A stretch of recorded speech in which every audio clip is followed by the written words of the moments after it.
नमस्कार।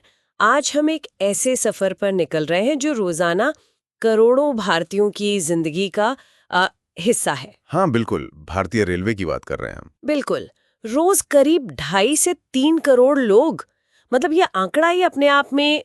हैरान करने वाला है। हाँ, ये सिर्फ भारत ही नहीं बल्कि दुनिया के सबसे विशाल और व्यस्ततम रेल नेटवर्कों में से एक है, और इसे चलाता है हमारा रेल मंत्रालय। और हमारे पास जो जानकारी है वो Indian railways an extensive overview नाम के दस्तावेज से है।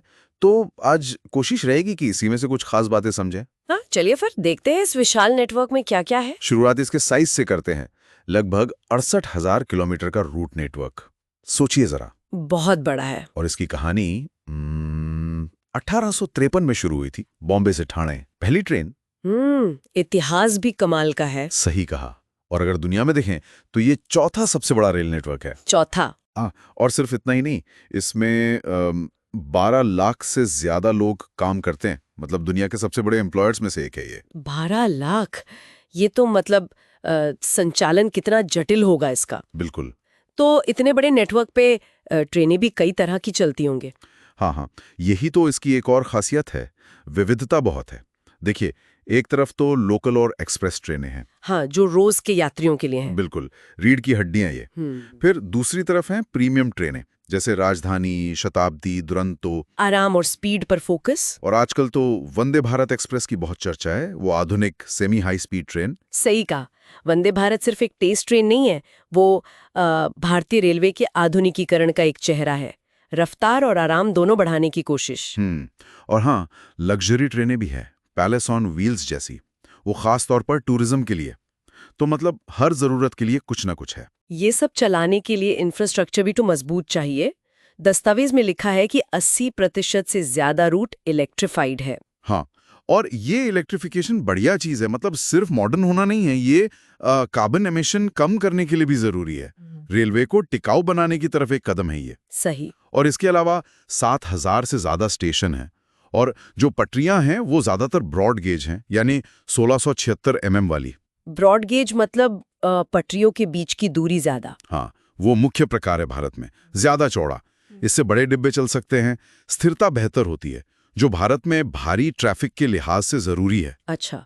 और अब तो स्टेशंस भी अपग्रेड हो रहे हैं। स्मार्ट स्टेशंस, जैसे भोपाल, गांधीनगर का जिक्र है। हाँ बिल्कुल, आधुनिक सुविधाएं दी जा रही हैं यात्रियों को। टेक्नोलॉजी ने भी तो बहुत कुछ बदला है। IRCTC को ही देख लें। टिकट बुक करना कितना आसान हो गया है। बिल्कुल, ऑनलाइन बुकिंग। और अनारक्षित टिकटों के लिए भी वो UTS ऐप है, लाइनों से छुटकारा। हाँ। और सुरक्षा की बात करें तो उसमें भी काफी काम हुआ है, खासकर वो स्वदेशी कवच प्रणाली। कवच, ये क्या है? ये भारत में बनी ऑटोमेटिक ट्रेन प्रोटेक्शन टेक्नोलॉजी है। इसका मकसद है ट्रेनों की टक्कर रोकना, खासकर जहां ट्रैफिक बहुत ज्यादा है। अच्छा, ये तो बहुत महत्वपूर्ण है। और पर्यावरण के लिए भी कुछ पहले हैं, जैसे बायो टॉयलेट। हाँ, बायो टॉयलेट और सौर ऊर्जा का इस्तेमाल। ये छोटी पहले लग सकती हैं, पर ये दिखाती हैं कि रेलवे अपनी जिम्मेदारी समझ रहा है। धीरे धीरे ही सही ग्रीन एनर्जी की तरफ बढ़ रहा है। सेवाओं में देखें तो यात्री तो हैं ही, माल ढुलाई भी एक बहुत बड़ा काम है रेलवे का। हाँ बिल्कुल, कोयला, अनाज, पेट्रोलियम, खाद, न जाने कितनी जरूरी चीजें रेलवे ही देश भर में पहुंचाता है। सही कहा। और यहीं पर भारतीय रेलवे की एक सबसे बड़ी ताकत सामने आती है। क्या? इसकी पहुंच और इसका किफायती होना। ये देश के दूर-दराज के गांवों, कस्बों को शहरों से जोड़ता है। आज भी बहुत से लोगों के लिए ये सबसे सस्ता और आसान साधन है सफर का। हाँ, ये बात तो है। करोड़ों लोगों की लाइफलाइन है ये। बिल्कुल। और IRCTC के टूरिज्म पैकेज भी तो हैं, देश घूमना आसान बनाते हैं। तो कुल मिला के देखें तो भारतीय रेलवे एक बहुत ही विशाल, ऐतिहासिक और विविधता भरा नेटवर्क है। हाँ, और ये लगातार मॉडर्न हो रहा है, तकनीक अपना रहा है।